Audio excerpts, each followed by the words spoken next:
Uh, Blessed day, friends and family. This is Justin Caldwell over at No Ordinary Ministries / No Ordinary Wings. I just want to come on here for a quick second while I got a little bit of time.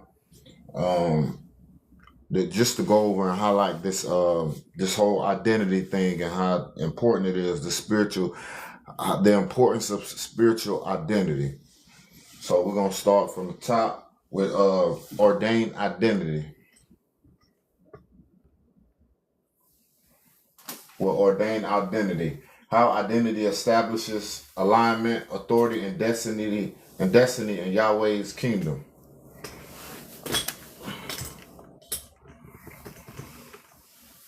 In Yahweh's kingdom. Identity is one of the most powerful spiritual forces in creation. Every spirit, every human, every angelic being, every nation, and every bloodline operates according to the identity Yahweh ordained for it, or the identity the enemy succeeded in replacing. Before altars, before covenants, before laws, before nations, identity existed.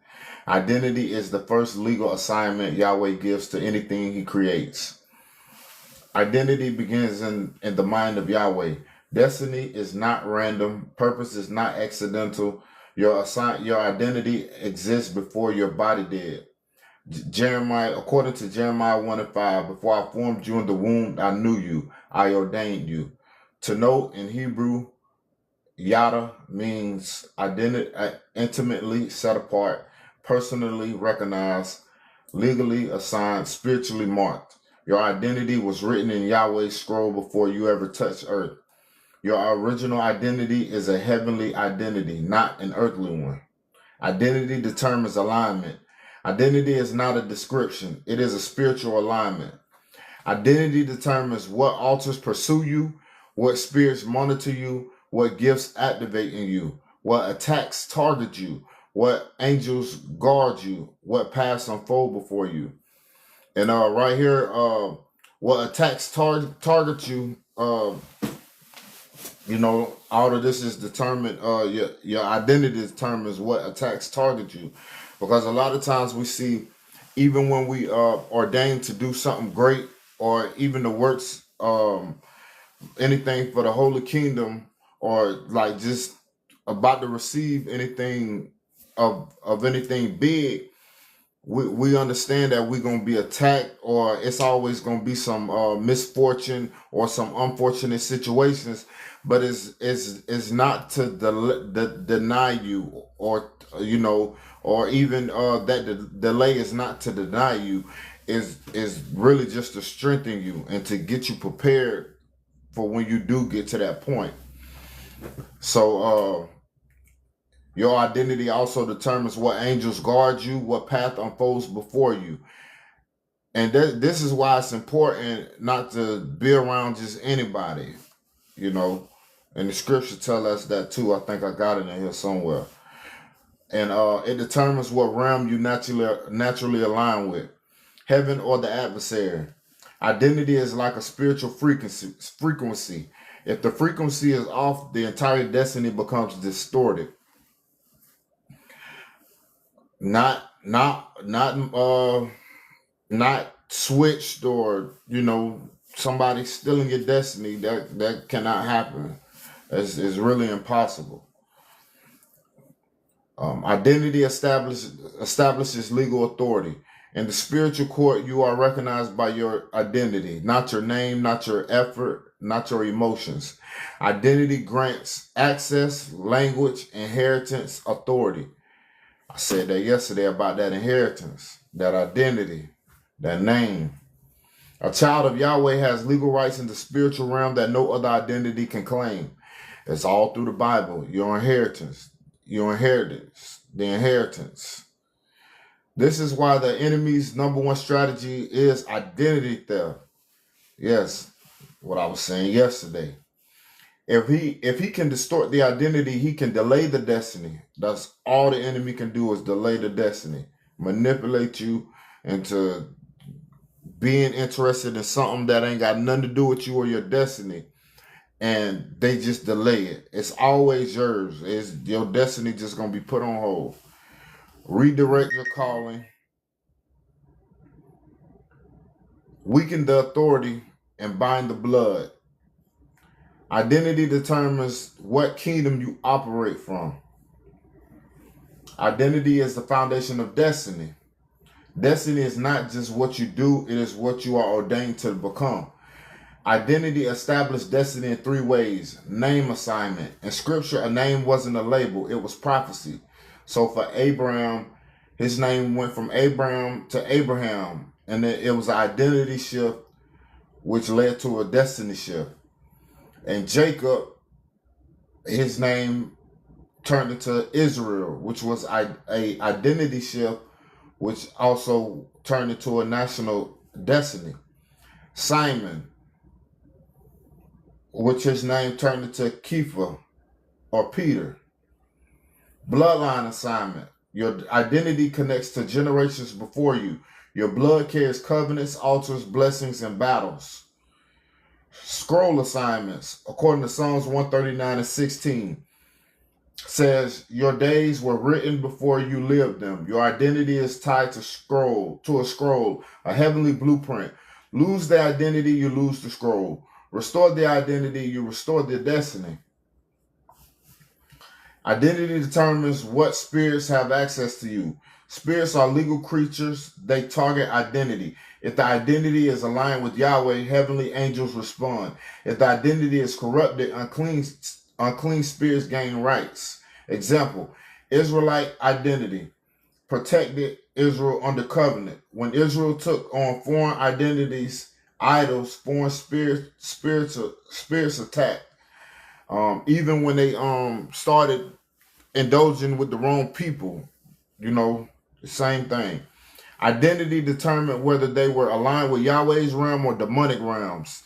The same is true for individuals. Misaligned identity becomes a doorway, a portal, a landing pad for demonic traffic. Proper identity becomes a shield, a covering, a throne of authority for heavenly traffic.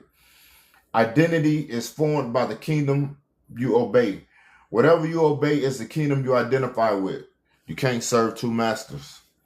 Romans 6:16. You are servants of the one you obey. Identity is shaped by what you bow to, what you submit to, the altars you honor, the covenants your bloodline made, the habits you maintain, the kingdom you secure, you serve. Identity is a binding agent between the spirit and the natural world. Identity creates spiritual alignment. Alignment is not about religion, it is about placement. Alignment determines your spiritual direction, your spiritual sight, your spiritual accuracy, your spiritual authority. When a person walks in their ordained identity, their life begins to synchronize. Doors open naturally. Angels walk in rhythm with them. Discernment sharpens. Warfare becomes precise. Destiny accelerates. When a person walks outside identity, confusion increases. Warfare becomes chaotic. Relationships misalign. Wrong altars gain influence. Destiny gets delayed. Spiritual alignment flows from identity.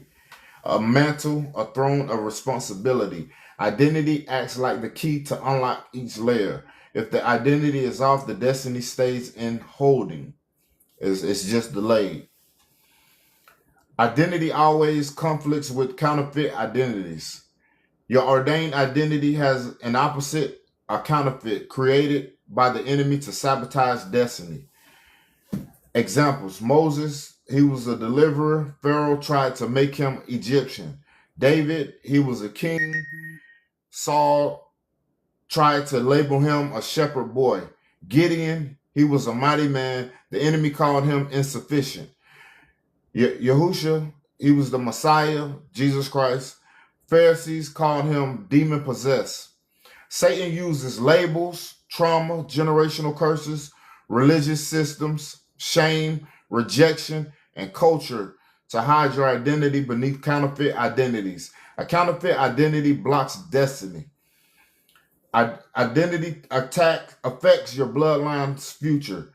When one person restores their ordained identity, the children inherit alignment, generational curses lose legal rights, ancestral covenants break, Bloodline destiny reopens. The family spiritual map changes. Identity restores, and identity restoration is bloodline warfare. Identity determines what heaven calls you. Heaven has a name for you. According to Revelations 2 and 17, to the one who overcomes, I will give a white stone with a new name written on it, known only to the one who receives it. Heaven calls you according to your assignment, your calling, your stroll, your ordained identity. The name is connected to your eternal destiny. So in summary, your identity is destiny. Identity is alignment. Your identity is spiritual jurisdiction. Your identity is authority. Your identity is inheritance. Ordained identity is Yahweh's original definition of who you are and why you are sent to earth. If the identity is healed, the destiny becomes unstoppable. If the identity is broken, the destiny becomes vulnerable. And that's it in a nutshell.